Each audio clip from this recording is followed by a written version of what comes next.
હું છું અન્વી। વાત કરીશું એક મહત્વના સમાચાર વિશે। મહત્વના સમાચાર મળી રહ્યા છે તેના પર નજર કરીએ તો ગુજરાતના ગૃહમંત્રી દાતા તાલુકાની મુલાકાતે છે। ગૃહ રાજ્યમંત્રી દાતા તાલુકાની મુલાકાતે પહોંચ્યા છે। દાતાના પીપોદરા ગામે પહોંચીને આદિવાસી પરિવારોને મળ્યા છે, તેમને પુનઃ વસન કર્યું છે।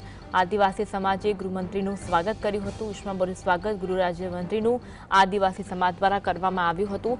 ગૃહમંત્રી 29 આદિવાસી પરિવારોને પુનઃવસન કરાવશે।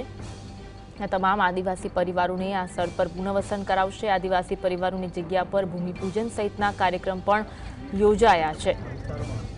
રેન્જ આઈજી તેમજ બનાસકાંઠાના એસપી કલેક્ટર પણ ઉપસ્થિત રહ્યા છે। ગૃહ રાજ્યમંત્રીની સાથે તમામ ઉચ્ચ અધિકારીઓ પણ હાજર રહ્યા છે। ગુજરાતના ગૃહમંત્રી દાતા તાલુકાની મુલાકાતે છે। તમામ આદિવાસી પરિવારોનું પુનઃવસન કરાવવામાં આવશે। દાતાના પીપોદરા ગામે પહોંચી આદિવાસી પરિવારોને મળ્યા હતા, તેમની આપવીતી જાણી હતી અને તેમને પુનઃવસન કરવામાં આવ્યું। ભૂમિપૂજન સહિતના કાર્યક્રમોનું પણ આયોજન કરવામાં આવ્યું છે।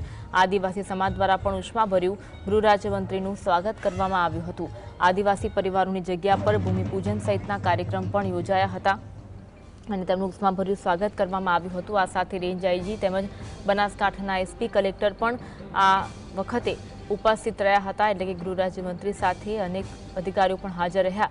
દાતાના પીપોદરા ગામે આદિવાસી પરિવારોને હર્ષસંઘવી મળ્યા હતા, તેમનું ઉષ્માભેર સ્વાગત કરવામાં આવ્યું હતું। આદિવાસી સમાજમાં ખુશી જોવા મળી હતી ગૃહ રાજ્યમંત્રી જ્યારે તેમના પુનઃવસન સમયે હાજર રહ્યા હતા ત્યારે।